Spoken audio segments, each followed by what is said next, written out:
Hello বন্ধুরা, top fridge this week এটার মানে কি তোমরা জানো?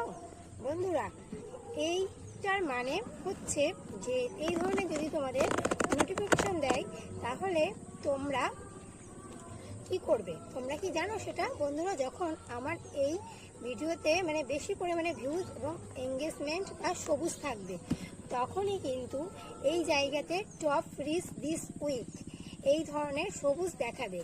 আমাদের ভিডিওতে এঙ্গেজমেন্ট ও ভিউজ যদি কমে যায় তাহলে এই অপশানটা দেখাবে না, এখানে লাল হয়ে যাবে।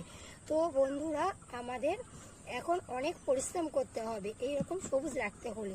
তো দেখো, ফেসবুক আমাকে নোটিফিকেশন দিয়েছে আমার এই টপ ফ্রিজ দিস ওয়াক এইরকম, কারণ আমার এই জায়গাটায় সবুজ হয়ে গেছে, সেই কারণেই আমার এই নোটিফিকেশনটা দিয়েছে। তোমরা কারা কারা এই নোটিফিকেশনটা পেয়েছো অবশ্যই কমেন্টে জানাবে। আর যদি আমার এই ভিডিওটা ভালো লাগে তো তোমরা একটা লাইক আর একটা কমেন্ট করবে আর অন্যকে দেখার সুযোগ করে দেবে। তো টাটা, বাই বাই, ভিডিওটা এখানে শেষ করলাম।